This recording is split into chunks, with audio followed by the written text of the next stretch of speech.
summer breeze. You're the faith that puts my soul at ease. What I'm saying is I'm into you. Here's my story, and the story goes: you give love, you get love, and more than heaven knows.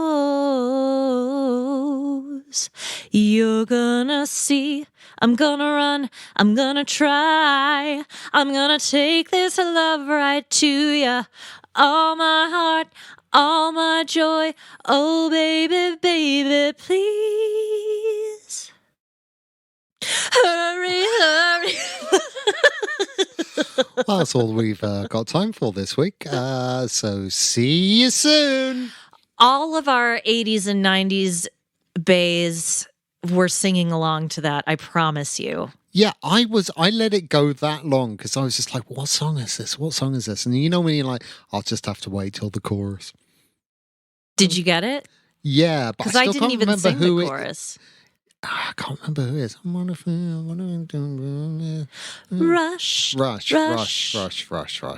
It's not by Rush, is it? No. Rush has the band has a very different sound. It's not by Jennifer Rush, is it? No. No. I switched it up on you because earlier I was singing a Fleetwood Mac song. Yeah. Oh, and I had a lot to say about that. Most of which was an apology to Meredith. And let it be known that we've tried this opening several times, and in each of it, I've done a long thing groveling before your virtual ears, Meredith. And I'm not going to tell anyone else why. I'm not going to do it again. The moment's passed. But know that probably about 15 minutes of record time has been spent with me going, I was wrong and you were right. And we'll just leave it at that. Good. We are doing Toe, right? Yeah. Yeah. Do you want to talk about who we are? Oh, yeah. I'm Robin. She's Michelle.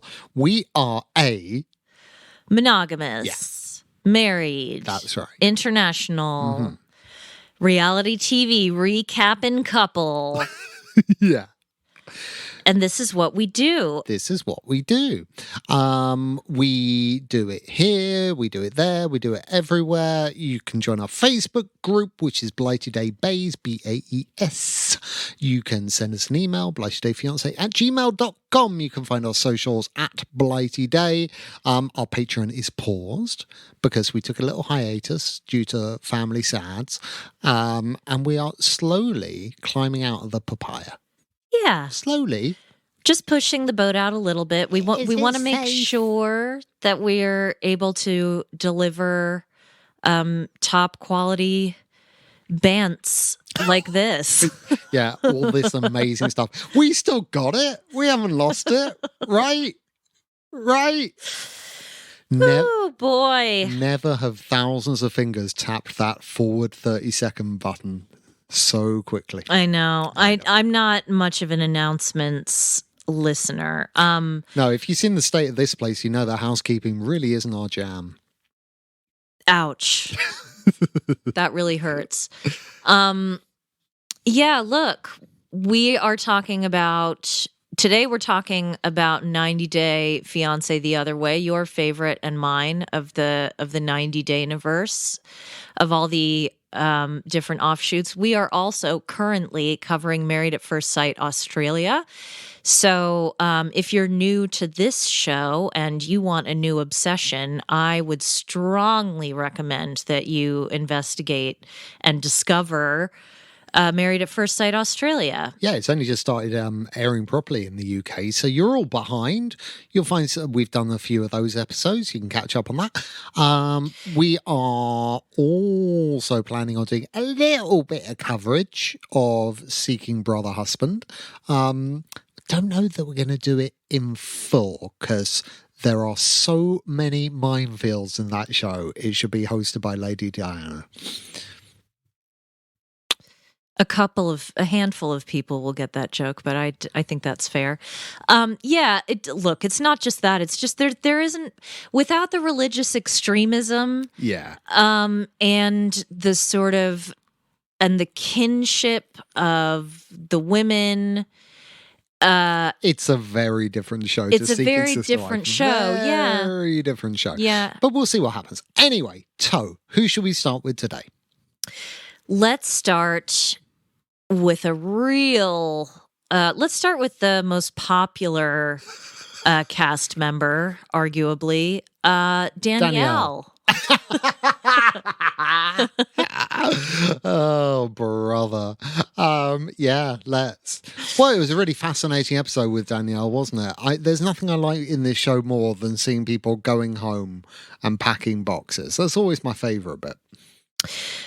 Well, there was a lot to pack, obviously. Now, yeah, it got a lot better, but honestly, I know they string this stuff out, but like, she was there, she went home, we have to watch her pack again, and then she's go back. It's like, ugh. Well, she's not just going back, she's evading quite a few hefty financial obligations.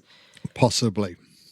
As evidenced by, I don't know who got a hold of that information, actually, but I was very confused by the packing boxes that she had there. And I don't make notes, but it was something like, Big Tony's Dominican Packing Co., right?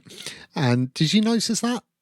All the cardboard boxes in her place as It said Big Tony's Dominican Packing Company? Yeah, it was a Dominican packing company, right? These weren't boxes that she bought in New York. What if there's It is possible. It's a company that brings you boxes and then ships your stuff over. Yeah, that's probably what it is. However, that didn't happen, did it? No, she appeared to... And where are these boxes? I saw suitcases. I didn't see him have to strap a whole bunch of boxes onto the roof of his car. Am I sensing faux drama? I don't think they need faux drama. I don't think they need to manufacture storylines. I think the chasm that is the difference in... Yeah, they keep making a point of the height people. difference. Height is not the dimension that is of concern. No. Height is the dimension that we're least concerned about. I mean, an eagle-eyed tweeter pointed out that Danielle was highly critical of Johan for not having the foresight to bring what we would call a people carrier, a big old van, in other words, to the airport for her countless maletas. And the Twitter user pointed out that perhaps Danielle should have had the foresight to know that he would bring the same car that he always rents. Yeah. Every time they're together. Yeah, he's made the terrible mistake of not thinking like a crazy person. Yeah, I think, or a crazed person. Non-gender term. Yeah, she is crazed. She's crazy. I was very grateful to Johan for bringing up the fact that her view, and everyone has said this, right? We all know this to be true, but he finally said it on camera, that her perception of life in the DR is so ill-informed and so indicative of her privilege and what she refuses to acknowledge about real life, and that she claims to know more than he does. I know it's going to be hard. I don't expect it, but it will be so much simpler. Yeah, it really won't. Because with poverty and struggle come a whole bunch of problems you've never had to even think about before. I get that a lot of your New York problems will go away in that life. But sure. I promise you there'll be many more. I mean, you're not going to have $15,000 that you owe to Easy Pass. Yeah. For one. And, well, yeah. I mean, it's funny, isn't it, the way that all these people want to leave that country and go to America. Obviously, they hate simple, calm, peaceful lives. Peaceful. I want a peaceful life. Right, exactly. Yeah. That's what they hate about it. Yeah, they hate that. They hate the beautiful weather. They hate the relaxed pace of life. Yeah. They hate the 5-star resorts. Yeah. They hate the beach. So samey. Every day, yellow and blue. Ugh. Mix it up a bit. Beach. I mean, imagine. Ugh. I don't have enough. I don't even have enough to go after Danielle with this week. I'm so tired of her constantly picking at everything he says like a jackal, constantly insisting that she's more intelligent than him, that she's more experienced, that she's coming from a wiser, healthier, more centered place than he is. When she is none of those things. She is a fly zooming across a room in indeterminate directions, just zigging and zagging and bashing her brains out against a window. Bzz, bzz, bzz. I think that Gwyneth Paltrow could teach her a lot about appearing relatable. Yeah, but he's really he's properly gone up massively in my opinion. I think he's bright. I think he's sensitive. I think he's in touch with what he thinks and believes and feels. I think he's articulate, given that this is not his native language that we hear him speaking in. I think he's got a really sound head on his shoulders. I think he's got the patience for a fucking saint. But I think he's been all of those things all along. I think he genuinely was in love with her, and maybe the scales are starting to fall from his eyes. But he's standing up to her in a really, really good way. Yeah. It's not aggressive, but it's just, he's setting his boundaries now, and I'm loving it. The only thing that makes this storyline worth watching is knowing that at some point Danielle is going to be humbled. Yeah, it's not going to be so much like Schadenfreude. It's going to be, blazing Bildungsfreude. Did that work? No, because it's not Schadenfreude, it's Schadenfreude. Well, that's why I pronounced it wrong to start with, and yeah, it didn't work. That's all right. We'll forgive you that. Thanks.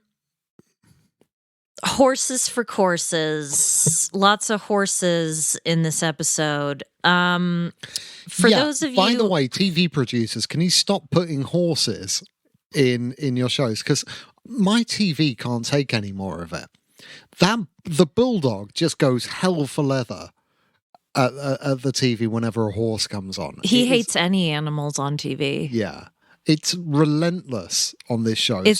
It's really cute, though. If it wasn't causing serious damage to the television, I would just let him do it. He launches himself because he really does throw. It's like a Looney Tunes thing. Like you can see his legs kind of moving like little wheels, gathering speed, and he just launches himself into the painted-on bridge. Yeah. With the Acme sign. What was the thing that... no, the pug was fucking ridiculous. We were watching a British sitcom, and it involved... Do you do, wheelbarrow races in the States? Yeah, of course we do. School sports days? 3-legged races, wheelbarrow. Yeah. They probably don't do it anymore because health and safety, but they did when I was growing up, sure. Yes. So there's some people doing a wheelbarrow race, right? So one person's holding the other person's legs and they're walking along on their hands. The pug kicked off and ran at the TV and started barking at it because she thought that was some kind of an animal. It was a person on all fours. Yeah, she doesn't like that. She's done that twice this week. Someone's been on their knees and she's kicked off because that's like the shape of a dog. That's all we need now. The shape of an animal on the TV. But it's not even that. Some people, she doesn't like their voices. She doesn't like the way they walk. No. There are times where she will just stand in front of the TV, bark, and leave the room. She doesn't like the energy. Yeah, it's mainly toddlers in hats. They get it. She's so sweet. Anyway, Gabe and Isabel decide that today is disclosure day, the day that Gabe will come out to his hopefully future in-laws if all things go well. They have decided to ease her parents into this conversation by mounting a couple of homicidal quadrupeds. Which the family does. That's what they do. Yeah, That's they go horseback riding. They go horseback. I don't have a super high opinion of horses. Just be careful, because people that love horses really love horses. Yeah, that's fine. Are you ready for all of the opprobrium and brickbats that will be thrown your way when you tell people how you feel about horses? I don't wish harm upon horses. I was in a terrible horseback riding accident in, I guess, 2011, 2012. Something like that. I broke my pelvis. It was a terrible experience. Horrible experience that was made worse by the fact that because I was in shock, I was totally convinced that I was paralyzed from the waist down. Yeah, it was awful. I don't want to talk about it. I don't know why I am. I'm explaining why I don't trust horses, okay? Right. And why I don't understand really why that's a relaxing thing, how that can be. But look, I understand there are horse people. Well, let's just say the camel in this episode had a nice big smile on his face, right? Was he smiling? I'm going to say he was smiling. All right, the jury's out on that because I'm no. If I could ride either the horse or the camel, I'd have gone for the camel. I'd pick a camel any day over a horse. Camels are guys, right? Yeah. Yeah. A horse is guys? No, they aren't. Sorry. Donkeys are, Donkeys weirdly. are definitely guys. Miniature horses are. Yes, that's true. And I suppose a Shetland pony is a guy. They're right on the border. They're on the border of guy. Anyway, look, they're riding horses. The horseback riding goes well, even though Gabe is inexperienced. In my experience, even when they give you the quote unquote calm horse, the horse picks up on the fact that you're not comfortable, and they exact their vengeance Yeah, they on fuck you with for you, it. don't they? Yeah. Yeah. Anyway, the translator app comes into use, and we are left with a cliffhanger. I always find that the most important conversations should be left to a small plastic item which costs $19.99 at the airport. I don't understand these translator devices. No, now. they don't have the device. Jamie and Chris have the. Was he using a phone? He was using a phone, yeah. Which to me feels like it's going to do a better job these days, right? AI and all that. Look, I don't know. It seemed to be. It seemed to be going well. It didn't fuck up. No, it didn't. We didn't get a Jehu moment. No, and it didn't talk about like grilling dicks or whatever. Whatever got misconstrued then. Yeah. It's hard because I guess you could say I'm from a bilingual household. Much to your chagrin, my mother and I speak Spanish in front of you so that you don't know what's being said. Right. And things of that nature. What do you say ramen is awesome in Spanish? Well, when you're awesome, I'll let you know. So anyway, what I'm saying is I understand way more than I can speak, right? Because I just don't get enough practice in speaking. Yeah. And you're not pleased with his Spanish, are you? I don't. Look, his grammar is really bad. It's really bad. It's not as bad. It's not bad the way that Danielle's grammar is bad. And look, kudos to both of them for Yeah. learning the language in the first place. That is but also that's a low bar. Yeah. The fact that most people in amongst all of these franchises refuse to learn their partner's language. It's unbelievable, really. Yeah. It is unbelievable. When you're like, oh, we've been dating online for 3 years, and you're like, wow, how long? Like David Sedaris learns like a language a month. You know? Yeah, he really does. Yeah. It's doable, guys. Yeah. And look, I know it's hard from experience. I've been trying to learn French for like 5 years. Yeah. And I'll be honest, I can't even get a look in. I have Rosetta Stone. For those of you who have done Rosetta Stone, you know that you learn how to say things that are totally useless in most situations before you learn the basics, like before you learn to say like, hello, how are you? My name is. So I can say, because I've also tried to learn Hebrew and Greek on Rosetta Stone. So I think I can talk about, I can say he or she eats in Hebrew. I can No noun. I can say no noun. Would have no idea where to start. I can say horse and bicycle in Greek. The French hasn't really stuck with me. I can say caution, the filling is hot in Dutch. How did that come about? Well, it was on the side of like, do you remember those apple pies you used to be able to get at Burger King? Yeah. They were particularly incredible, right? I mean, in an awful way. Okay. Yeah. And it would say, caution, the filling is hot in Dutch on the side. I think it's something very simple like, caution, des Verling ist hot. You know, I mean, it sounds pretty much like what it is. Yeah. I also know how to say various lines from Die Hard in Greek. Because of the travel you did? No, because when Die Hard came out, I was far too young to like see it in the cinema.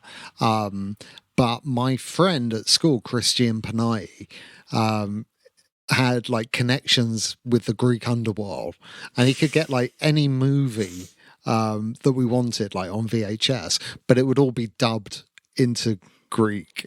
That is incredible. So I saw Die Hard with at least Greek subtitles, but seeing as how I know how to say the words, I feel like I watched Die Hard in Greek. Well, now you have to say it. I mean, you'll be very disappointed by, like, you know, the signature line, yippee-ki-yay motherfucker. If memory serves me right, it's just yippee-ki-yay why mama. Okay. Yeah. Fair enough. Underwhelming. Ladies and gentlemen, I remember being coupiers et coupii, I think. I don't know. There are various sentences. I'd need to be watching the movie and I could probably speak along a Greek. I get it. You know? But yeah. I get that. Yeah. It's like songs in other languages. You have to kind of you get need into the melody. The rhythm of it. Yeah. Where were we? Well, look, I felt that all of this is just more water treading, and I'm sure I've gone into one of my big rants before about cliffhangers, and this isn't how you do a cliffhanger. You don't just pause the action at a pivotal moment. That's not what a cliffhanger is. A cliffhanger is like, this is the situation. How is this character going to get out of this? What are they going to do? You know, how can this be turned around? This is the laziest form of cliffhanger, where you just hit the pause button. And to be honest, we're exactly where we were a week ago. I don't want to be down on the show. It's a good show. No, there's not a lot of forward momentum there, because there is this one story, which I think is a really important story to it's be really told. good. Yeah, but we had all the discussion last week about him being really religious. I didn't really feel the need to have that same conversation, and not even like to see the consequences of it or anything. It was literally the same two people having the same conversation. Yeah, and it's the same beats over and over. It's what if they say, what if he doesn't accept me? Well, then I don't know. Yeah. I suppose that's that not was an the answer. only real forward kind of momentum there that she said I might. But, I think you can infer that. Now, speaking of the same old, shall we just get them out of the way? Yeah, let's get them out of the way. Nicole and Mahmoud, second verse, same as the first. It's really, yeah. We could all meet the new cultural rules, same as the old cultural rules. We could all perform this dance in a line. No. She doesn't like this. Be careful about performing dances in a line after watching Seeking Brother Husband. Yeah. Well, that can lead to all sorts of things. Last place you expect to fall in love is apparently is while line dancing. I think that's the most. I think line dancing is kind of by design the least sexual form of dance apart from Irish dancing. And yet it is only performed by people looking to get laid. Yeah, I guess. Yeah. I've never been to a honky tonk. Have you? No. I've never been to a Kaylee either. I'm sure I've been to a Kaylee. I would. Anyone wants to invite me to a honky tonk or a Kaylee? I do lots of things. I'd wear a burkini. I am confused about what goes on underneath it, though, because there are anatomical features that I would worry about exposing in Lycra. Oh, well, that's maybe what she was asking. I think that is what she was asking. I don't know.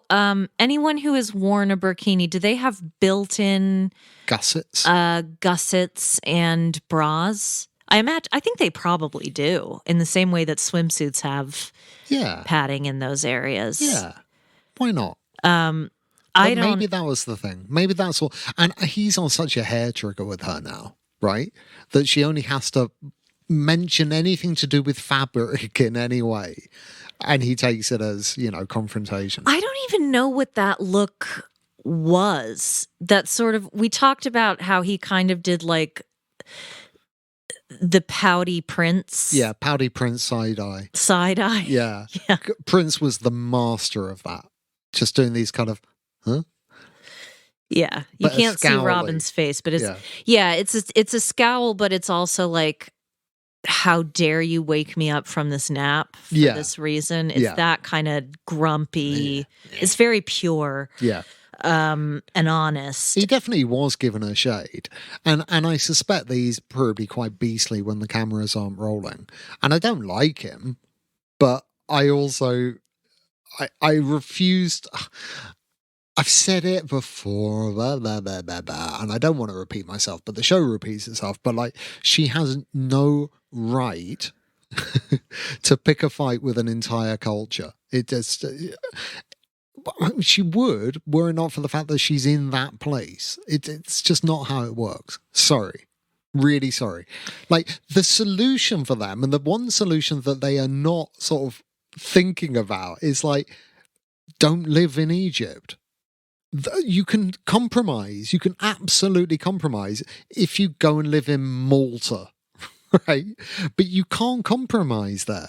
You can't have a Muslim man in Egypt bending the rules. It's just, you can't do it. I don't know if that's true, because I think there are certainly people in Egypt who are, well, first of all, there's Christians in Egypt. There's all sorts, right? Yeah, but where he lives and I should be a bit in more his clear. Community. You should be specific that his community, which is very conservative. Yes. Surrounded by everyone like that he knows. Like, when she's screaming at him in the street and it's getting a bit physical. If you did that here, you could cop an assault charge. Yeah. Easily. But there, that someone's uncle's baker's brother is going to see that, and it'll be all around town.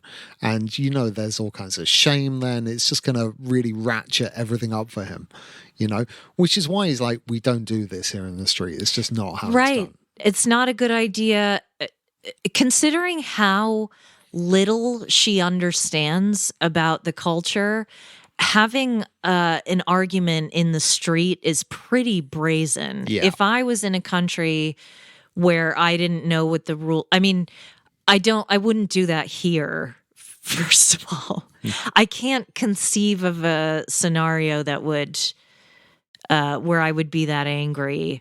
But I don't think she's very well, and I don't really want to come for her because she's unhappy. I don't either, and lots of people are saying, you know, she's a robot and whatever. No, without being armchair doctor here, as a neurodivergent person, I see potentially another neurodivergent person and think, well, it's either that or trauma, like there's a shell shock. Sure, you know, it's one of those. But whatever it is, I don't think it's malice, and I don't think she's a nasty person, but it's like, oh man, it's quacking like a duck, guys. We're also very aware that the job of many a TV producer, and I would say that these crews on this show tend to be a lot more hands-off. Mm-hmm. So it certainly appears that way, that they're a lot more hands-off. The international crews are not quite as disgusting as the local ones. Right. Yeah. But reality TV producers, and you have known them, and I have known them, and you've worked with them,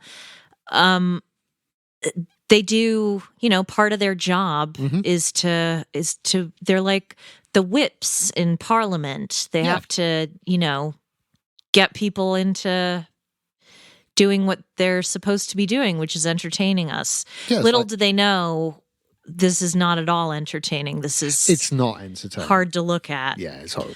And speaking of hard to look at, who could he be talking about?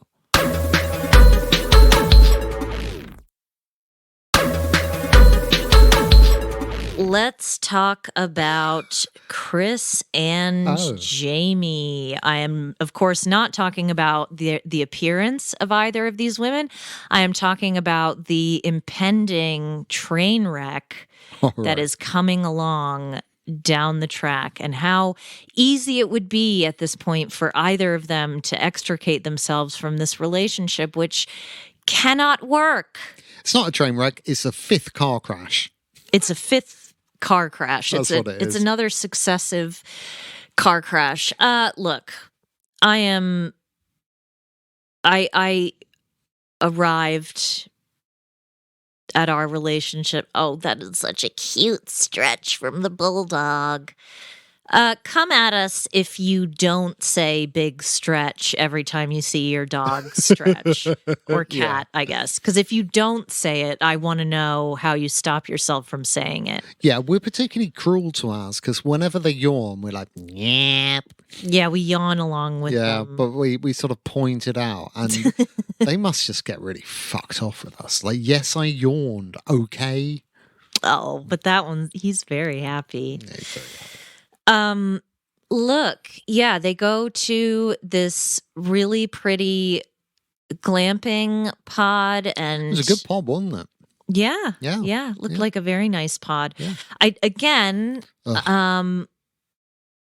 I'm an air conditioning person. I need air conditioning, and I need to be free from mosquitoes. I cannot sleep in the heat. I need my bed to be free of detritus, rose petals, or litter. Yeah, look, I don't want to rain on any engagement parades, but this was odd. Did I like the ring? No, I didn't. No. I didn't care for it. And it was on the wrong finger. No, that was Jen and Rishi. Oh, yeah, you're right.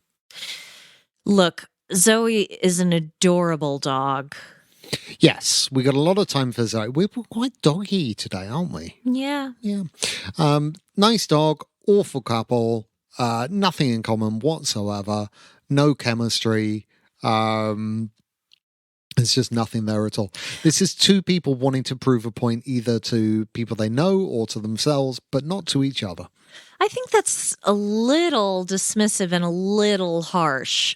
I think it's more they have each projected onto the other Yeah. a fantasy of what a relationship could be like and what a life together could be like.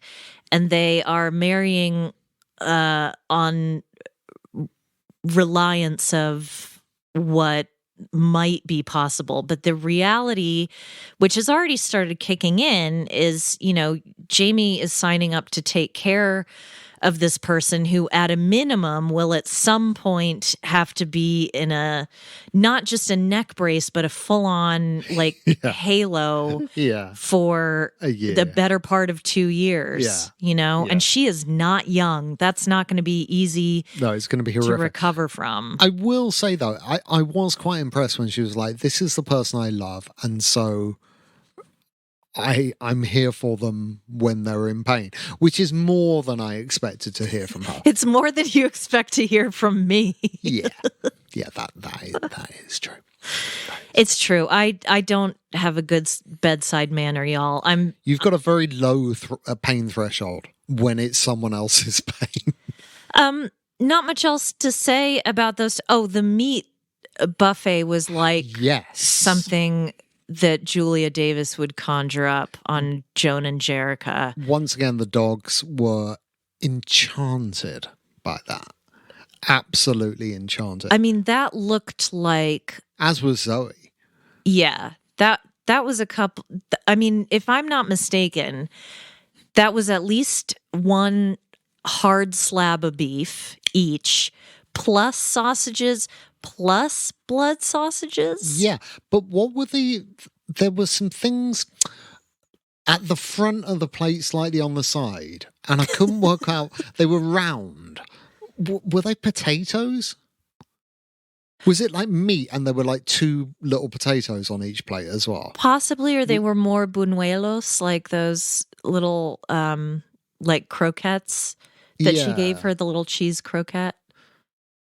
Yeah, not a lot of vegetation. No, I think... when you're sharing a bathroom with someone for the first time. And that bathroom is outdoor adjacent. Yeah.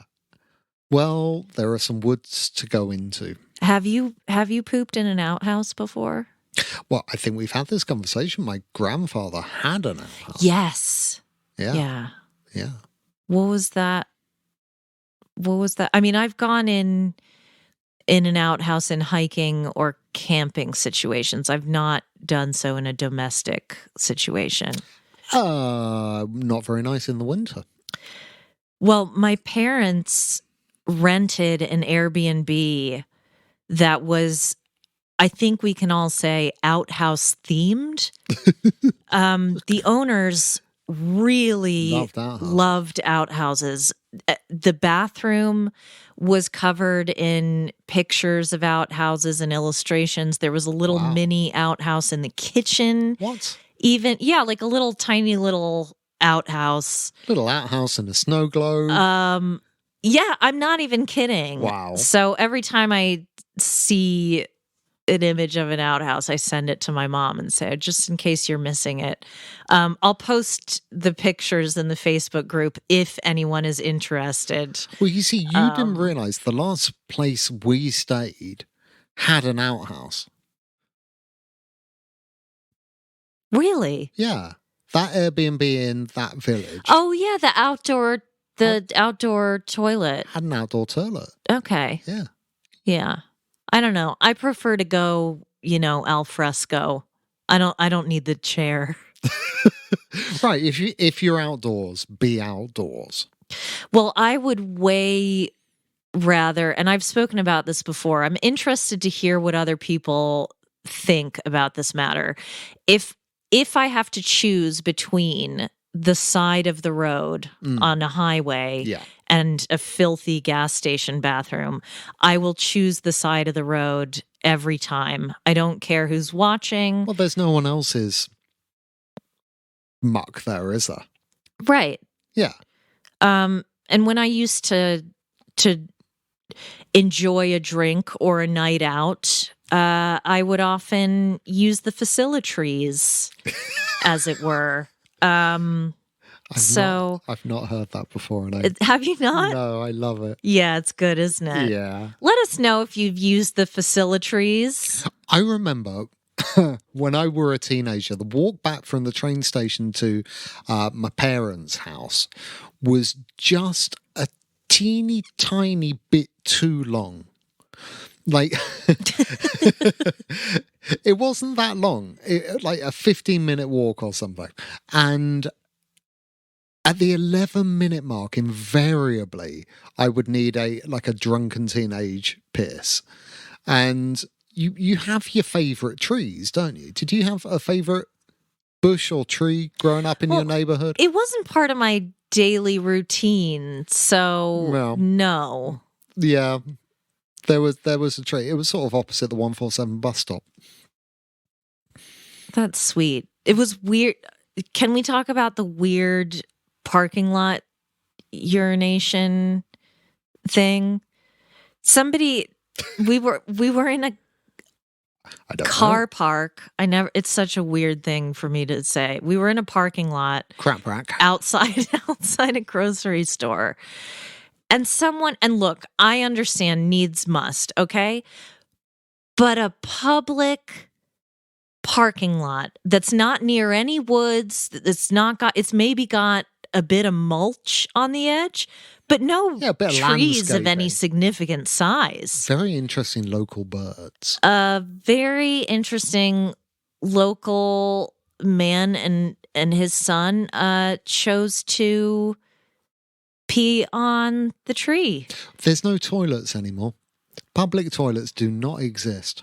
A tree is as good as you're going to get once you leave the house. But this wasn't a tree that is big enough to hide behind or be discreet in any way, shape, or form. I think there's an unspoken rule that children can pretty much do what they want.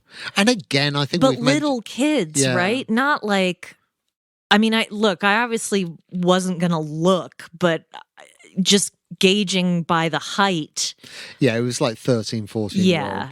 Yeah. Little type. The sort of kid that sort of cycles up to you and goes, "Oh, wanker!" and then cycles off. Snatches the phone right out of your hand. Yeah. If you're unlucky. Then wheeze on it.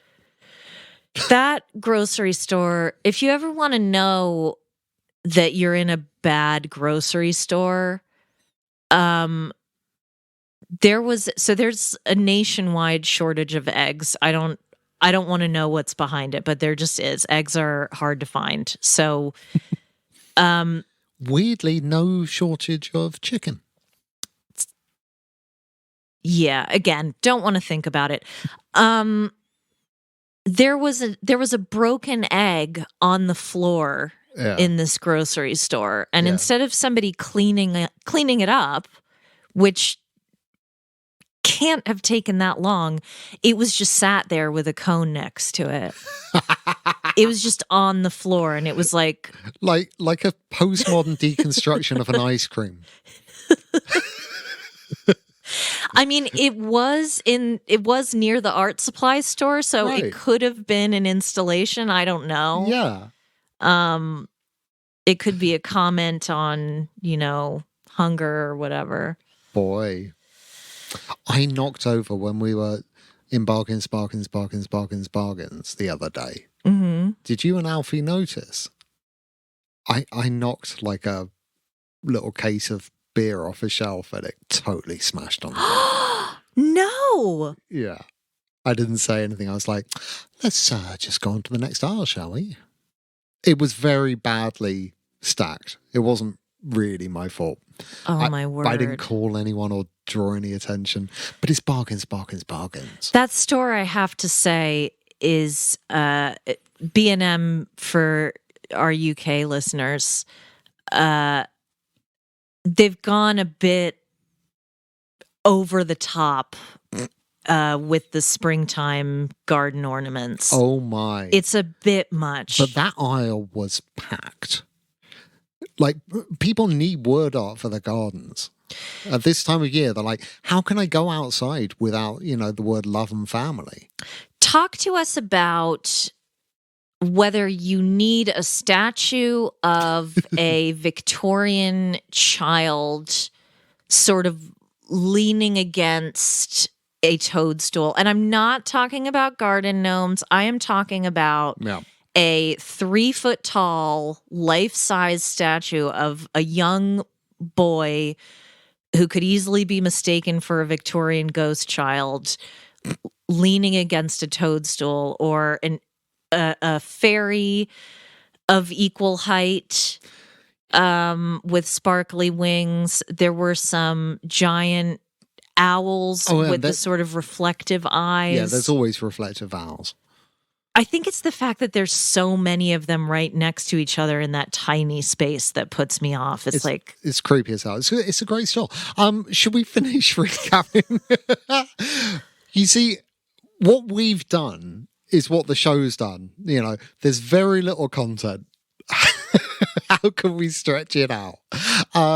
I think we have 2 people left to discuss, 2 couples left to discuss, and let's begin with Rishi and Jen. Is that a name? Okay, Rishi and Jen. Yeah. Not a ton of new material here. No. He proposed to her in the street. Doesn't count when you've already proposed before. Does it? I don't know. People can do whatever they want. She appreciated the gesture and it bought him some time. Yeah. So I guess it clearly... Mission accomplished, yeah. Worked, yeah, for both of them. She goes home, talks to her sister-in-law about the sex that she didn't have with him, which I bet she is now kicking herself over. It's like, why? Yeah, on reflection...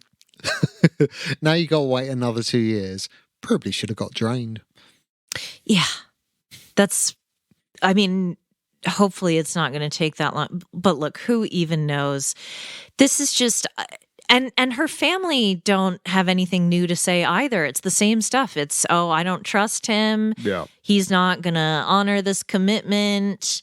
You think it's this. To us, it's clearly this other thing. So, yeah, not a lot to... She's not happy going back there, having to confront reality, I guess. Now, I'd be like, well, that's the end of that. And if this were like standard edition, I might think this was the end of that storyline and we were going to get someone else next week. Yeah, same. Because it sort of felt done, right? Yeah. But we now get the long distance unfaithfulness, don't we? Oh, boy. Oh, brother. Yeah. And it's not even a honey trap. It's not even a Stephen with a V honey trap as someone asking. I think he's just, just sends around pictures of himself, which we have our own theories about how he makes his money. That's right. If you have not heard this before, and this is not a judgment on sex workers, it's not a judgment on Rishi, but we have strong suspicions that he escorts in order to make money, and that is possibly how things started with Jen. Yeah. She may not have known this about him. She may well not have known. May have never had a financial exchange of that kind. That's the feeling that I get. I have absolutely no evidence of this, but I'm 100% convinced. Okay. All right, moving on, and what a lovely the main event couple to close with, the MANE event. She of the lion necklace. It's Debbie and Oshama. The peacock feathers are out. The peacock feathers are out. The fan is going back and forth. They are going to the beach. Determined Debbie has quite rightly established what her boundaries are and what her expectations are. And yet is willing to give the man another go and another chance, but not in a trap-like sense that we often see on these shows. No, not an ultimatum. No, not one of these, I think you're dog shit, and now you're going to prove to me you're dog shit. It's like, we've been through that. We've said our piece. Let's see. I'll take you at your word. Fresh start. She's actually, for all that she appears like the craziest bingo ball in the pot, she's pretty put together, isn't she? I've never thought she was crazy. Yeah, well, she's quirky. She's a unique individual. And again, I think I'm very defensive of her because that is definitely me in 40 years minus the... And it won't matter to me, because when I am sick, who will be there for me? You and my family. Actually, my family won't give a fuck. You and all those other people won't be there. So that I thought that was rather lovely. And I did too. And sincere. I think I think. I don't think... and look, this is probably not going to be a very popular statement any way you slice it. But I genuinely do not feel there is any guile there with him. I think on either side. On either side. Yeah, no, I know. You know, I really think... And what really proved it for me was her being like, were you embarrassed? Did I overdo it? Was it a bit much? Like, there was an insecurity with her as well. Like, she sort of couldn't believe her luck that she might actually be with someone who doesn't have the guile either, you know? But what we might have found here is a little bit like you and me. A couple of kooks hung up on romancing. Yeah. And it's quite lovely. We'll see. I know what this show does, but for now... I'll say one thing. They understand each other. They do have a language in common. Yes. I don't know what he's talking about most of the time, but it resonates with her. Right. And yeah, look, that camel ride was sensational. I felt that viscerally, like it was my own memory. The joy, the joie de vivre of Debbie riding that camel and really being herself and crying out. It just makes me think of how, I think this is the Debbie that she has been waiting to be her entire life. I think when she was in those early marriages, I bet she was all buttoned up. Housewife, apron on, you know, diaper in one hand, spatula in the other. You really need to make sure you don't get those mixed up. Yeah. But no one wants to eat that hot pot. That's what I see her as, somebody who longed for freedom and it wasn't going to work for her. I think she wanted... It's true. It wouldn't work with most American men. That's true. I imagine, of her age or whatever. You know, this is her chance to be what she thought she was when she was young. And it did remind me of Tanya and White Lotus on the Vespa. But only when this is when you and I kind of locked horns about this, because I think Tanya has anhedonia. I think Tanya can't experience pleasure, is chronically unhappy. Yeah, but that was a moment there where she had full joie living her Italian fantasy, right? Do you not remember that scene? I guess I remember it differently. Okay. Anyway, speaking of going to sleep, the dogs are asleep in my lap. I've been feeling very unwell this week, so I apologize if I haven't brought my everything to the mic tonight. I've had a bit of a stomach bug that has left me frail and That's tired. Right. We're relaxed. I hope we provided a relaxing hour for our lovely listeners. We could play them out with the sound of some bulldogs snoring. I know that always goes down well. Okay.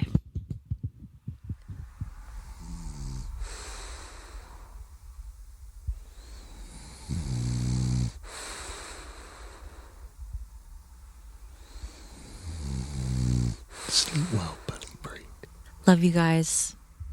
Night night. See you soon.